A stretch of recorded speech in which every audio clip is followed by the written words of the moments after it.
Good morning friends. Today I come up with another education video और बहुत ही common topic पे जिसका नाम है carpal tunnel syndrome. Carpal tunnel syndrome ऐसी बीमारी है जो बहुत से पेशेंट हमारे पास जो ओपीडी में आते हैं वो हथेली की दर्द लेकर आते हैं।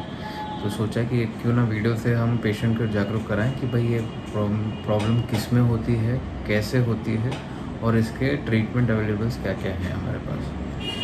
कार्पल टनल बेसिकली हथेली की उस जगह को कहते हैं जहाँ पे आपकी सारे हाथ की नस जाती है और इस हाथ के टनल में बेसिकली 9 टेंडन होते हैं और एक नर्व होती है, मीडियन नर्व बोलते हैं जिसको। ये मीडियन नर्व हमारी सबसे मेन नर्व होती है जो हैंड के ग्रिप को कंट्रोल करती है। तो वो अंगूठा, इंडेक्स फिंगर और मिडिल फिंगर को सप्लाई करती है और इस उंगली को आदि। ये हमारे ग्रिप की स्ट्रेंथ को कंट्रोल करती है। तो अगर इस नर्व के दबने से जो आपको दर्द भी होगा या आपके हाथों में झंझनाहट या ऐसी सिम्टम होती है, जब भी नस दबती है तो आपके हाथों में झंझनाहट आती है।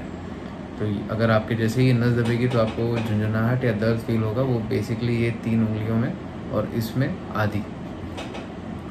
और ये होता क्यों है? देखा गया है कि आज के ज़माने पे जो कंप्यूटर प्रोफेशनल्स हैं जो हमेशा कंप्यूटर पे बहुत देर तक टाइप करते हैं, उनके हाथ जब भी टाइपिंग करते हैं तो इस मूवमेंट में करते हैं। और क्योंकि आपका हाथ का नेचुरल मूवमेंट ऐसा है, अगर आप ऐसे कंटिन्यूसली दबा के रखें तो ये नस दबने की चांसेस बढ़ जाते हैं। तो बहुत से लोग आजकल जो कंप्यूटर प्रोफेशनल्स हैं, जो सॉफ्टवेयर इंजीनियर्स या डेस्क जॉब जो करते हैं, उनमें बहुत से कॉमन प्रॉब्लम हो गई है कार्पल टनल की। सेकेंडली प्रोफेशनल वाइज देखा गया है जो इलेक्ट्रिशियंस हैं या आज के ज़माने में जो ड्रिल मशीन्स बहुत ज़्यादा यूज़ करते हैं, जैसे वाइब्रेटरी मूवमेंट्स हो जिसमें ड्रिलिंग करनी होती है, उनमें भी कार्पल टनल बहुत ही कॉमन है। गृहिणियों में, हाउसवाइफ्स में भी बहुत ही कॉमन प्रॉब्लम है, लेकिन यहाँ पे कॉजेज़ थोड़े अलग हैं। एक तो थायराइड एक मेजर इशू है, क्योंकि थायराइड की वजह से बॉडी में फ्लूइड रिटेंशन बहुत होता है।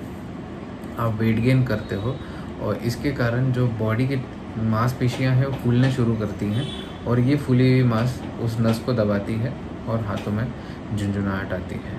तो जैसे अगर सडन वेट गेन हो गया प्रेगनेंसी में, या फिर आपको कोई ऐसी गठिया रोग जैसी बीमारी, रूमेटॉइड आर्थराइटिस, जिसके कारण भी ये रिस्ट और यहाँ पे पेन कॉमन हो जाता है। और इसके हो गई कॉजेस और ये सिम्टम्स क्या क्या होते हैं।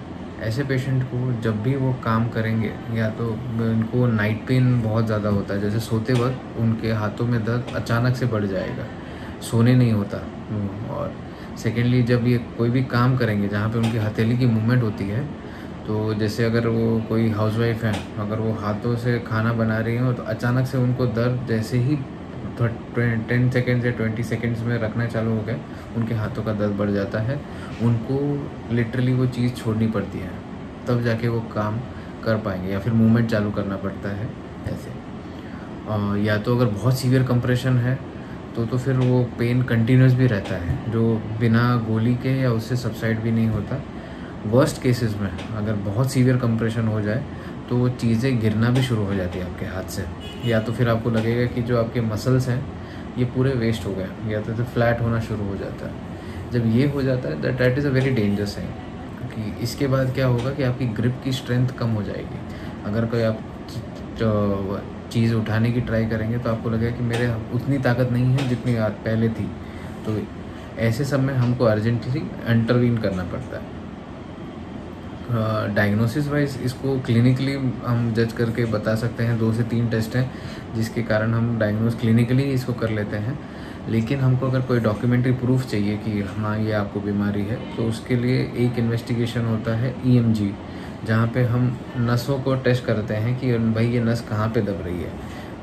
तो बेसिकली हम यहाँ पे सुई डाल के या यहाँ पे सुई डाल के या यहाँ पे, तो EMG NCV एक टेस्ट है जहाँ पे हमको कन्फर्मेटरी डायग्नोसिस मिलता है कि आपको कार्पल टनल सिंड्रोम है या नहीं है। और MRI में भी थोड़ी बहुत जानकारी मिल सकती है, लेकिन दी diagnostic is EMG NCV।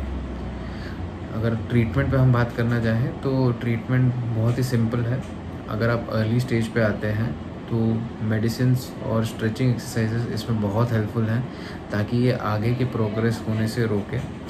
Night time splints आते हैं जिसको हम लगा के रखते हैं ताकि रात में आपके मूवमेंट कम रहे, तो उसकी वजह से भी पेशेंट्स को पेन कम रहता है। इसमें इंजेक्शंस भी दिए जाते हैं जिसकी वजह से पेशेंट को पेन और रहता है, लेकिन वो लिमिटेड टाइम के लिए ही रहता है, क्योंकि जो बेसिक पैथोलॉजी तो वहाँ वही की वही है। हम सिर्फ इंजेक्शन देके उसको सबसाइड कर रहे हैं या फिर ट्राई कर रहे हैं कि मिनिमल उससे ही ये ट्रीट हो जाए। वर्स्ट केसेस और जिसमें ऐसा है कि जो सारी ट्रीटमेंट लेने के बाद भी अगर आराम नहीं हो रहा हो, तो फिर इसके लिए सर्जरी भी ऑफ़र किया जाता है। ये सर्जरी दोनों तरीके से किया जाता है, जिसमें एक होता है आर्थ्रोस्कोपी लेज़र वाइज, जहाँ हम छोटा सा कैमरा डाल के और मिनिमल इंसिजन से ही कट करके वो टनल को ओपन कर देता है, या तो फिर ओपन सर्जरी। ओपन सर्जरी भी बेसिकली लोकल एनेस्थीसिया में और कहीं कहीं पे थोड़ा मिनिमल एनेस्थीसिया देके किया जाता है, जहाँ पे हम वो टनल जो मेन लिगामेंट जिसको कंप्रेस कर रहा है उसको कट ओपन कर देते हैं। तो बेसिकली जो टनल था, अगर हमने उसको ओपन कर दिया तो वो नस जो दब रही है उसको रिलैक्स मिलता है, सांस लेने की मौका मिल जाता है, और इस तरीके से फिर से सर्कुलेशंस नॉर्मल जैसे हो जाते हैं और पेशेंट का पेन कम होता है। हाँ, इसके बाद लेकिन हाँ, अगर बहुत सीवियर कंप्रेशन हो जाए जहाँ पे आपकी पूरी मसल वेस्टिंग हो जाए, तो जितना जल्दी ऑपरेट करें उतना अच्छा है रिकवरी वाइज। ये था मेरा informative video. For any such more videos और एनी सजेशंस की जो आप चाहेंगे ऐसे टॉपिक पे हमें वीडियो बनाऊँ, give me suggestion in the comment box. Thank you.